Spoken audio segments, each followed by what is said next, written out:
So brother কি অবস্থা সবার?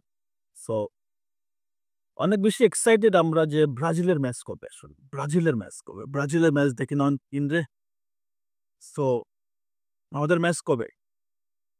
এই আগস্ট আসতেছে না? আগস্টের পরের মাসে অর্থাৎ সেপ্টেম্বর মাসেই আমাদের ব্রাজিলের ম্যাচ সেপ্টেম্বরের ১ম সপ্তাহে।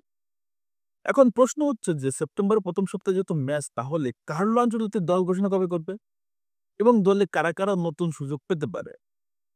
এখন যেহেতু আপনারা জানেন যে ফিফার একটা রুলস আছে যে ১ম ম্যাচের আগে ঠিক ১০ দিন আগে অন্তত দল ঘোষণা করতে হয়। ন্যূনতম ১০ দিন আগে। তো আমার কাছে যেটা মনে হচ্ছে সেটা হচ্ছে কার্লো আনচেলত্তি ২০-২১ তারিখে দল ঘোষণা করে ফেলবে। দল ঘোষণা করাটা আমরা দেখতে পারবো কিনা গতবারের মতো? অবশ্যই দেখতে পারবো। আমরা জানি সিবিএফ টিভিতে আমরা সবসময় যখন দল ঘোষণা করে তখন দেখতে পাই। যখনই ঘোষণা করা হবে তখন এটা সিবিএফ লাইভ দেখে ইউটিউব চ্যানেলে। এখন কোয়েশ্চেন হচ্ছে যে কার্লো আনচেলত্তি কাদেরকে সুযোগ দিতে পারে? দেখেন অনেকগুলো জায়গায় কার্লো আনচেলত্তির ডেভেলপমেন্টের দরকার আছে। অনেকগুলো জায়গায় এবং এই জায়গাগুলো ডেভেলপমেন্ট না করলে কার্লো আনচেলত্তি ব্রাজিল বিপদে পড়বে। কার্লো আনচেলত্তির ব্রাজিল বিপদে পড়বে। কেন?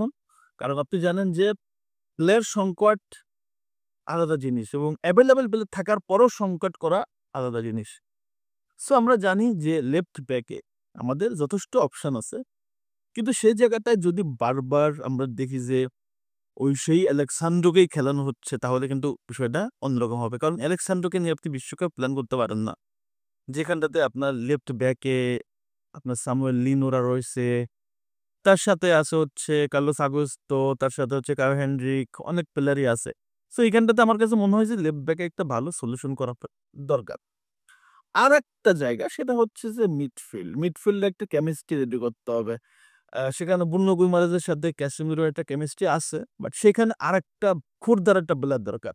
একদম খুরদার সেন্ট্রাল মিডফিল্ডার দরকার। একটা ভালো অ্যাটাকিং মিডফিল্ডার দরকার অথবা সেন্টার মিডফিল্ডার দরকার।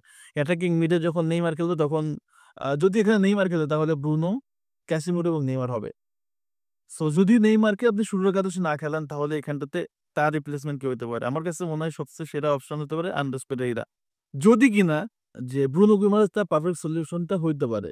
ব্রুনো গুইমারেজ আমি দেখি যে ক্লাবে যেটা পারফরম্যান্স করে ব্রাজিল টিমে খুব একটা ওই ধারটা দেখি না। লাস্ট ২ টা ম্যাচে অবশ্য ভালো করছে। কিন্তু রেগুলারলি আমি এটা দেখি না যেটা নিউক্যাসলে করে। ক্যাসেমিরোর কাছে চাওয়ার কিছু নাই। সে নিজেই দিয়ে দিবে। চাওয়ার চেয়ে বেশি দিয়ে দিবে। কোন সন্দেহ নাই।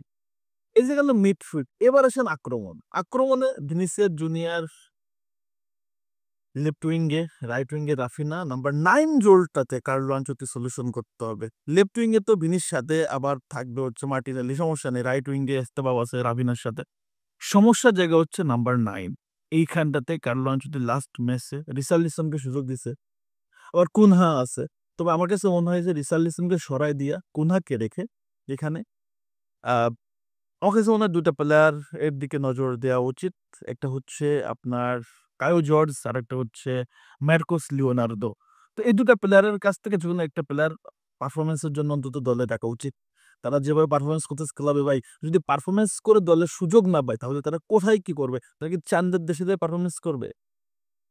সো কার্লো আনচেলত্তির সামনে এই জায়গায় এগুলো চ্যালেঞ্জ কিন্তু আছে এবং পাশাপাশি আরো একটা চ্যালেঞ্জ এখনো পর্যন্ত যায় না যে কার্লো আনচেলত্তি দলের ভিতরে আভ্যন্তরীণ সম্পর্কটা তৈরি করতে পারছে কিনা। যেমনটা আর্জেন্টিনার ভিতর তৈরি হয়েছে অভ্যন্তরীণ সম্পর্ক।